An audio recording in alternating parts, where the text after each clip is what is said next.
Hey folks, how's it going today? Figured I would do a quick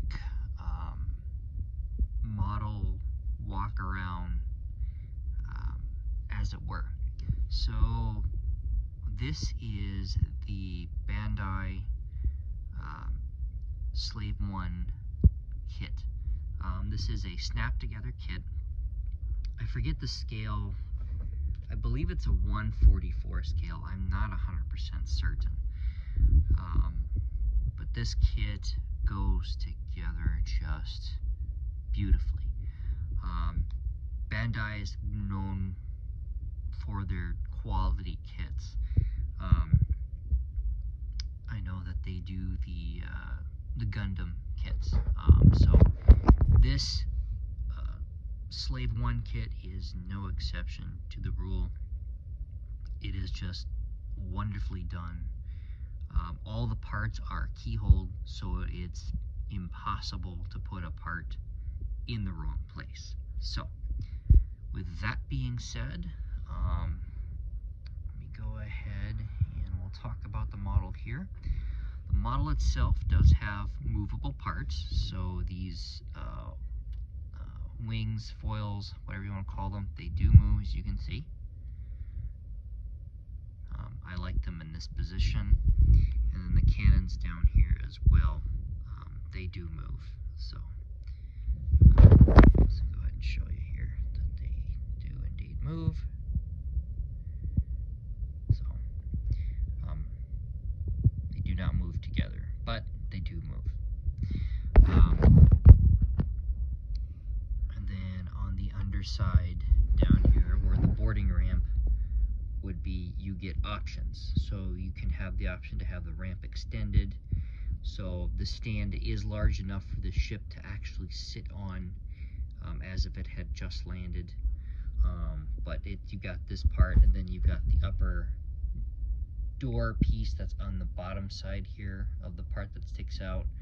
So you've got some options with the kit. The other thing is too, the cockpit there, we see Boba Fett sitting. That does pivot slightly. You can actually pop off the cockpit window and move it around, but I'm not going to do all that. So let's talk about the detailing on the kit. So I used 4 basic colors. Well, I used primer, so I primered everything with Tamiya gray primer. For the base down here, I used the red-brown color.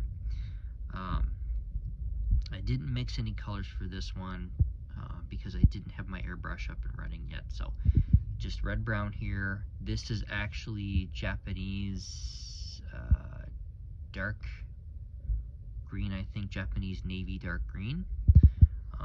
And this color here, if you can see the contrast here, which it didn't show up quite as well as I wanted it to, but the green color that you can see here is actually the it's like a sky green color.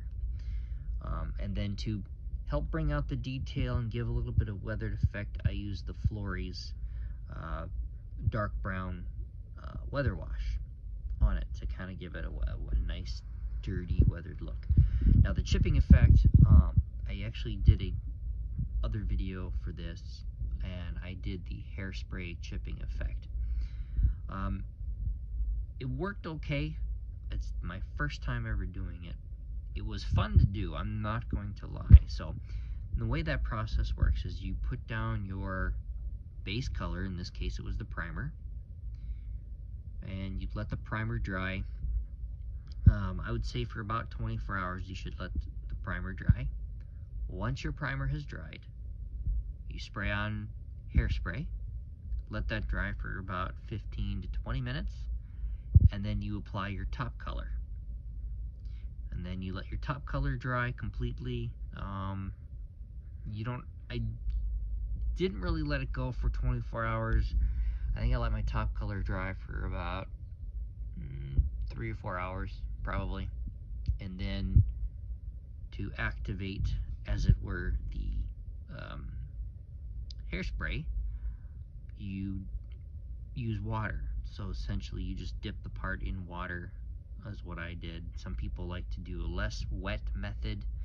I just went ahead and did the wet method, and then used a wooden dowel to go ahead and remove the paint that I wanted to remove.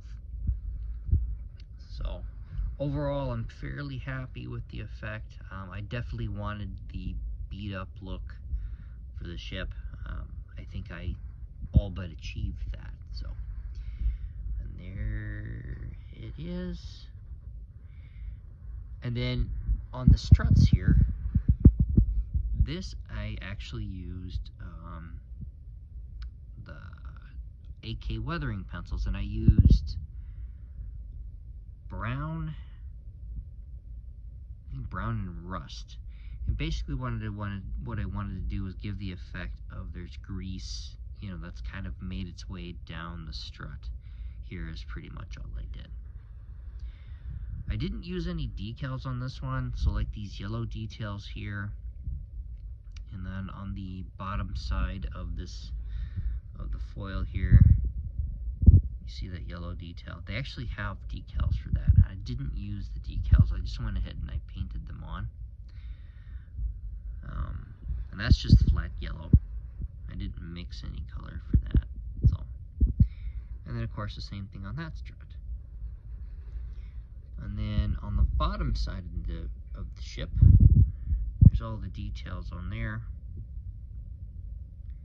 So that is your primer gray, the light green, the sky green color, and then that dark, that's a field blue color is what I used for that dark spot down there. And then I went ahead and I weathered it all with the Tamiya and the AK pencils. And then the engines, where the engines would be on, I guess, I just went ahead and used the Tamiya flat yellow for the engines. So there she sits, and here's the other side of the ship. And let's see here, and there's the underside as best I can show you.